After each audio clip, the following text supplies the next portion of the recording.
చీకట్లో ఒకే గొంగడి కప్పుకొని మాట్లాడుకునేటువంటి వ్యక్తులని ఇప్పటికే తెలంగాణ సమాజానికి దేశ ప్రజలకు కూడా అర్థమైంది.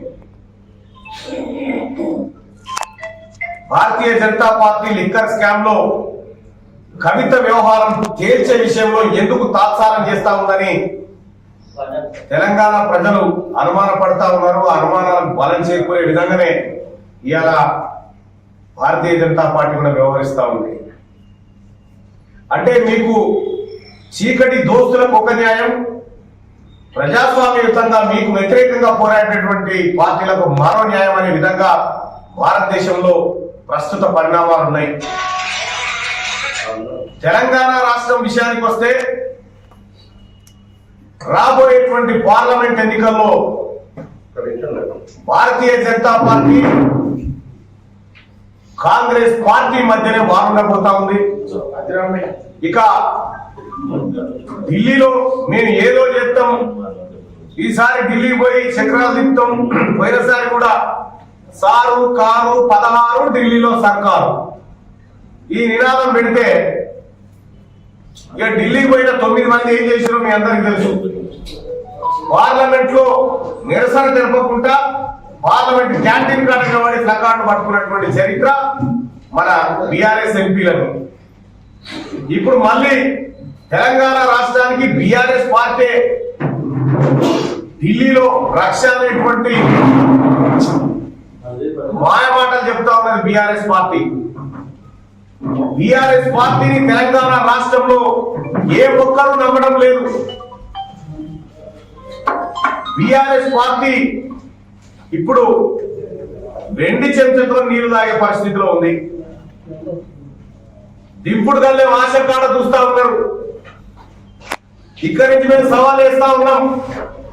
ముఖ్యమంత్రి కేసీఆర్ గారు గతంలో మీరు పనిచేసినారు కదా, ప్రస్తుతం మీరు మాజీ ముఖ్యమంత్రి ఉన్నారు.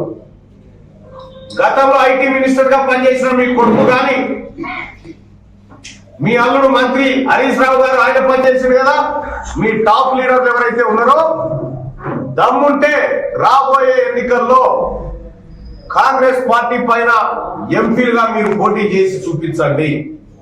మిమ్మల్ని చిత్తుగా ఓడగొట్టడానికి జనం సిద్ధంగా ఉన్నారు. అసలు బీఆర్ఎస్ పార్టీకి అభ్యర్థులు దొరకక ఎవరిని పెట్టాలో అర్థం కాక భారతీయ జనతా పార్టీని ఎట్లా గెలిపించాలని రెండో ఆప్షన్ ఎంచుకున్నట్టుగా కనిపిస్తా ఉంది. కేసీఆర్ తలకిందులుగా తపస్సు చేసిన భారత రాష్ట్ర సమితి, భారతీయ జనతా పార్టీ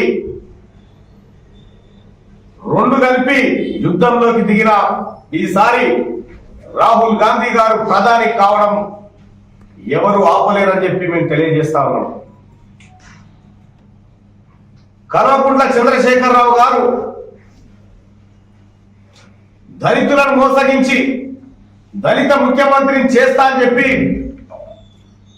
ఆయనే సీఎంగా చెలామణయ్యాడు. కానీ కాంగ్రెస్ పార్టీ అధికారంలోకి వచ్చి ఒక దళిత బిడ్డను స్పీకర్ స్థానంలో కూర్చోబెట్టిన దరిమిలా ఇవాళ కేసీఆర్ గారు ఆ స్పీకర్ ముంగడ ప్రమాణ స్వీకారం చేయబోతా ఉన్నాడు ఎమ్మెల్యేగా. అంటే కాంగ్రెస్ పార్టీ ఒక దళిత బిడ్డకు అత్యున్నత స్థానం ఇచ్చి గౌరవించుకుంటే ఆ స్థానం ముంగట చేతులు కట్టి నిలబడి ప్రమాణం చేసే పరిస్థితి కేసీఆర్ తీసుకొచ్చింది కాంగ్రెస్ పార్టీ. ఇక తెలంగాణ రాష్ట్ర ప్రజలు కూడా బీఆర్ఎస్ గురించి పెద్దగా చర్చ ఎక్కడ పెట్టుకుంటలేరు. ఎందుకంటే సచిన శివం గురించి ఎంతసేపు మాట్లాడతాం సార్, అయిపోయింది కదా అనే మాట చెప్తా ఉన్నారు.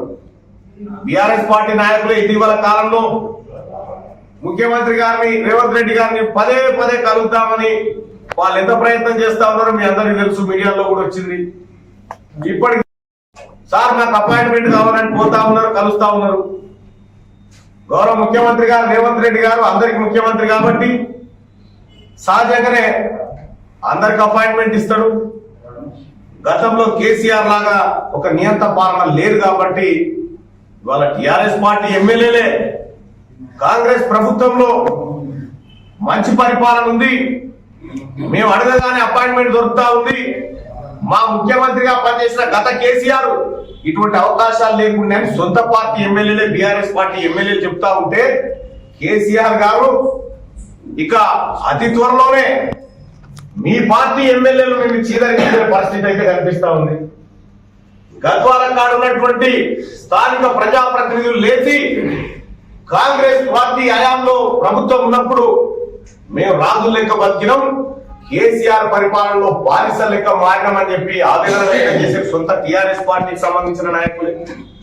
సిరిసిల్ల కాడ బీఆర్ఎస్ పార్టీ ఎంపీటీసీలు, జెడ్పీటీసీలు, సర్పంచులు ముత్యాలపల్లి మూకుమ్మడిగా రాజీనామా చేసి కేటీ రామారావు అహంకారానికి మేము రాజీనామా చేస్తున్నామని చెప్పుకోవడం జరిగింది. ఓవైపు బీఆర్ఎస్ పార్టీ పతనం దిశగా పయనమైతా ఉంటే అహంకారపూరిత